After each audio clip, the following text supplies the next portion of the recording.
PM Shri 2022 നടപ്പിലാക്കുകയാണ് കേന്ദ്ര സർക്കാർ.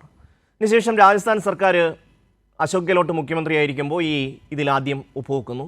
അതിനുശേഷം പിന്നീട് കോൺഗ്രസിൻ്റെ മറ്റ് സംസ്ഥാനങ്ങൾ, കോൺഗ്രസ് ഭരിക്കുന്ന കർണാടകം, അതുപോലെ തന്നെ ഹിമാചൽ, തെലങ്കാന അടക്കമുള്ള സംസ്ഥാനങ്ങൾ ഇതിൽ ഒപ്പുവെക്കുന്നു. അവർ ഈ പണം വാങ്ങിയെടുക്കുന്നു.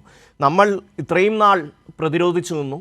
അതിൻ്റെ അകത്തെ നമ്മൾക്ക് ഏത് രീതിയിൽ അതിനെ ക്രിയേറ്റീവായി ഉപയോഗപ്പെടുത്താം എന്നൊക്കെ പറഞ്ഞ് നമ്മൾ അതിനെ കൃത്യമായി പഠിച്ചതിന് ശേഷമാണ് ഈ എഗ്രിമെൻറ്റിലേക്ക് പോകുന്നത്. ഇപ്പോൾ ഇന്നലെ വളരെ രസകരമായി തോന്നിയത് നമ്മുടെ പ്രതിപക്ഷ നേതാവ് ഇത് സംബന്ധിച്ച് നടത്തിയ ഒരു പ്രതികരണമാണ്. അദ്ദേഹം പറയുന്നത് കോൺഗ്രസ് ഭരിക്കുന്ന സംസ്ഥാനങ്ങൾ ഈ ഫണ്ട് വാങ്ങുന്നതെല്ലാം ഉപാധികൾ അനുസൃതമായിട്ടാണ് ഈ ഫണ്ട് വാങ്ങുന്നത്. പക്ഷെ കേരളം നിരുപാധികം അങ്ങ് വാങ്ങുകയാണ്. എല്ലാ ഉപാധികളും അംഗീകരിച്ചുകൊണ്ട് ഈ ഫണ്ട് വാങ്ങിയെടുക്കുകയാണ്. അതായത് കോൺഗ്രസ് ഇതെല്ലാം ചെയ്യുമ്പോൾ ഒരു പ്രശ്നവുമില്ല.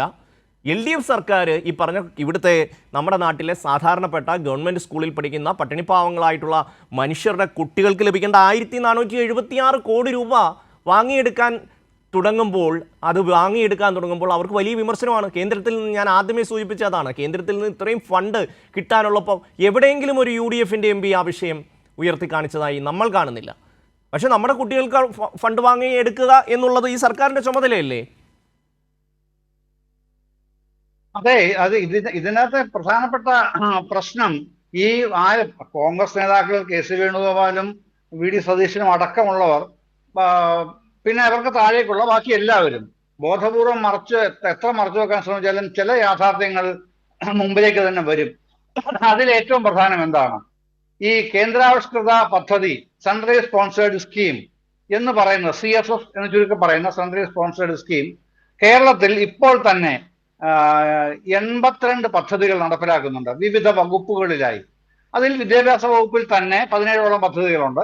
മൊത്തം 82 പദ്ധതികളുള്ളതിൽ എല്ലാ വകുപ്പുകളിലും ഉണ്ട്. CPM മന്ത്രിമാരുടെ വകുപ്പുകളിലും ഉണ്ട്, CPM മന്ത്രിമാരുടെ ഉണ്ട്, മറ്റ് ഘടക പാർട്ടികളുടെ വകുപ്പിലെല്ലാം നടക്കുന്നുണ്ട്. ഇത് ഇന്നലെ തുടങ്ങിയാണോ? അല്ലല്ലോ. ഒന്നാം പഞ്ചവത്സര പദ്ധതി തുടങ്ങുന്ന 1951 മുതലാണ് ഈ സെൻട്രലി സ്പോൺസേർഡ് സ്കീം എന്ന CSS ഉണ്ടാകുന്നത്. ഒന്നാം പഞ്ചവത്സര പദ്ധതി അന്നത്തെ പ്രധാനമന്ത്രി ജവഹർലാൽ നെഹ്റു. അത് അന്ന് മുതൽ ഇങ്ങോട്ട് വന്നിട്ട് ഇദ്ദേഹം പറഞ്ഞായിട്ട് താങ്കളിപ്പോ പറഞ്ഞല്ലോ, അൺടൈഡ് ഫണ്ടിന്റെ കാര്യം, ഉപാധിരഹിതമായിട്ട് ഉപാധി വെച്ചിട്ടാണെന്നേ. ഒന്നാം പഞ്ചവത്സര പദ്ധതി എന്ന് പറയുന്ന 1951 മുതൽ ഈ 2025 വരെ സെൻട്രലി സ്പോൺസേർഡ് സ്കീമിൽ തരുന്ന പൈസയ്ക്ക് ടൈഡ് ഫണ്ടാണ് തരുന്നത്. ഉപാധികളില്ലാത്ത ഫണ്ടല്ല, ഉപാധികൾ ഉള്ള ഫണ്ടാണ്.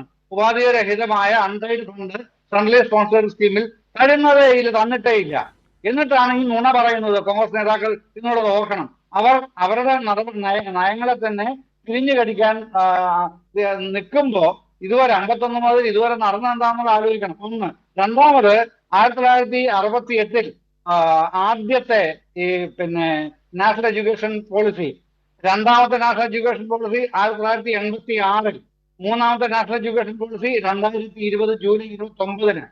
ഈ 3 ഘട്ടങ്ങളിലായി നാഷണൽ എഡ്യൂക്കേഷൻ പോളിസി ഇന്ത്യയിൽ വരികയാണ്. ഇതെല്ലാം എല്ലാ സംസ്ഥാനങ്ങളും, കേരളമടക്കം ഇന്ത്യയിലെ എല്ലാ സംസ്ഥാനങ്ങളും നടപ്പാക്കി പോരുന്നതുമാണ്. ഒരു പുതിയ കാര്യമല്ല. ആദ്യമായിട്ട് NEP 2020 മാത്രമാണ് കേരളം നടപ്പിലാക്കുന്നത്.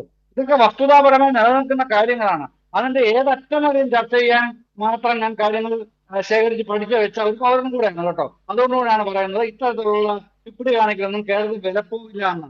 ഇതൊക്കെ തർക്കങ്ങൾ CPM തർക്കമുണ്ടെങ്കിൽ അത് മുന്നണി വിധത്തിനകത്ത് നിന്ന് പറഞ്ഞു തീർക്കാം.